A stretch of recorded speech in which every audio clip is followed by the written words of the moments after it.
sebuah lobang berasap. Keesokan harinya, tanggal 3 Maret penuh dengan banyak pengalaman-pengalaman pemberian Tuhan yang baru.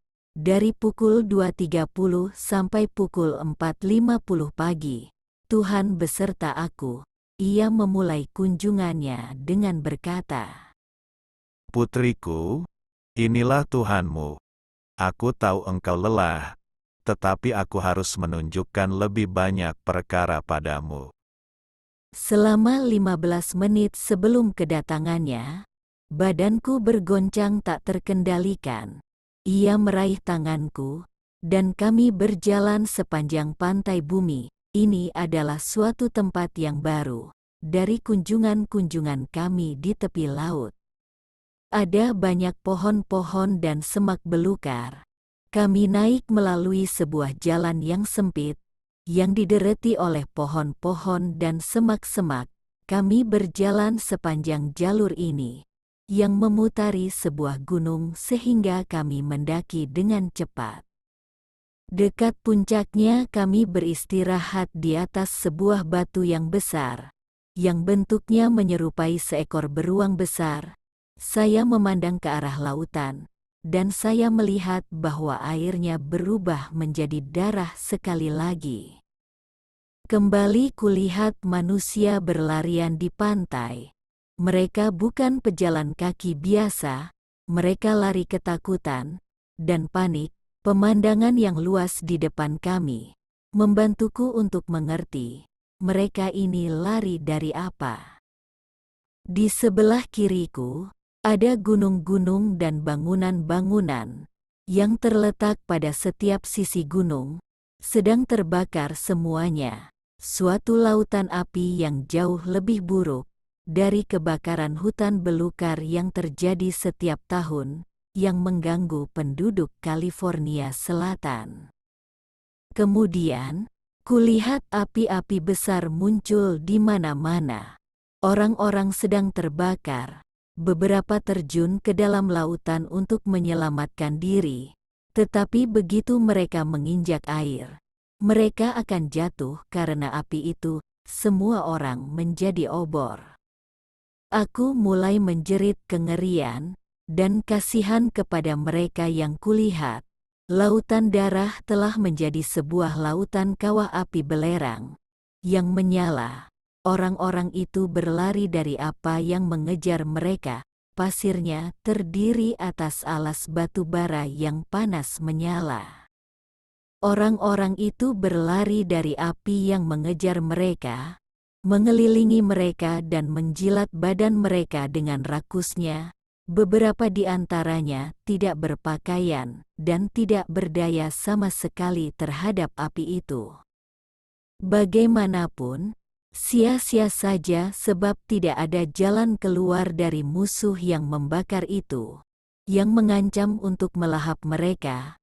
Mereka tidak dapat lari ke gunung-gunung, karena mereka diselubungi api, tidak ada tempat yang selamat. Aku menjerit terus, dan mulai terseduh-seduh, Tuhan, apa yang terjadi? Engkau harus ingat puteriku, bahwa aku memperlihatkan hal-hal ini kepadamu, supaya engkau akan memberitahukan kepada setiap orang, apa yang akan segera terjadi. Kapan ini akan terjadi, Tuhan? Sesudah aku membawa anak-anakku pulang, banyak orang tidak percaya firman-Ku. Itulah sebabnya aku mau engkau menulis sebuah buku, yang menerangkan pengalaman-pengalamanmu bersama aku. Aku ingin seluruh dunia melihat buku ini, dan aku mau mereka sadar bahwa aku telah siap untuk mereka. Aku mencintai anak-anakku, tetapi aku tidak dapat membawa mereka ke dalam kerajaanku. Jika mereka belum siap untuk aku tidak akan pernah memaksa anak-anakku untuk melakukan sesuatu jika mereka tidak mencintaiku. Sudah lama aku merencanakan bagimu untuk mengerjakan pekerjaan ini, sebab kerajaanku betul-betul telah siap sekarang. Tuhan harus terus mengingatkanku dan meyakinkanku akan rencananya. sebab aku masih tertegun bahwa Ia memilih aku untuk tugas yang begitu pentingnya, adalah di luar kemampuanku untuk mengerti betapa luar biasanya semua ini. Maksud kata-kata Tuhan kepadaku sangat penting sekali. Ada bagian pada diriku yang ingin mundur dari tugas yang sangat berat ini, tetapi janjiku untuk taat kepada Tuhan di dalam segala hal menyebabkanku pantang untuk mundur. Aku tahu Ia sedang mempersiapkanku untuk satu karya akhir zaman yang hebat, dan hatiku sangat tergerak, meskipun agak takut. Aku tahu Ia masih mempunyai banyak pekerjaan untuk dilakukan dalam hidupku. Aku akan membawamu ke sorga lagi. Sesampainya kami di sorga, kami tidak mengambil waktu melalui cara yang biasa. Tuhan langsung membawa kami ke lubang yang telah kami lihat kemarin di luar gerbang kerajaan. Kali ini kami tidak mengganti pakaian kami. Untuk sampai ke sana, kami harus berjalan di sisi gunung, melalui sebuah terowongan yang gelap, dan terus sampai ke puncak gunung. Ketika kami tiba di puncak, kami melihat ke bawah ke dalam lubang yang menganga, begitu lebar dan dalam sehingga kelihatan seperti tak ada akhirnya. Pemandangan yang menakutkan dan menggelisahkan. Tuhan berkata, Aku ingin engkau melihat ini lagi. sangat sulit untuk melihat ke dalam lubang neraka, tetapi segera perhatianku tertuju kepada sesosok yang sedang melambai kepadaku. Melalui kabut asap, aku dapat memastikan bahwa orang itu seorang wanita. Lalu aku mendengar suaranya. Ia sedang bercakap dalam bahasa ibuku, Korea, dan ia mulai menjerit, panas, panas. Aku kenal suara itu, asap hilang, dan aku menatap mata wanita yang tersiksa itu. Aku langsung mengenali ibuku.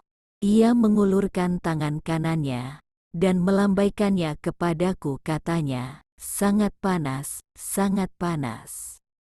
Aku ingat begitu jelas, matanya dan mataku bertemu, dan cara matanya memohonku untuk menolongnya. Ibu kandungku sendiri sedang menjerit minta tolong dari lubang neraka yang menganga.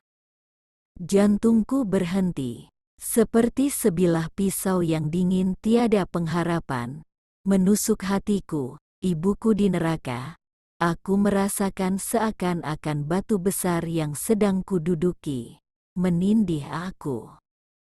Aku berusaha dengan mati-matian untuk mencapai dan memegang tangan ibuku, supaya aku dapat mengangkatnya dari jilatan-jilatan lidah api yang melingkarinya. Ini adalah saat yang paling buruk dalam hidupku.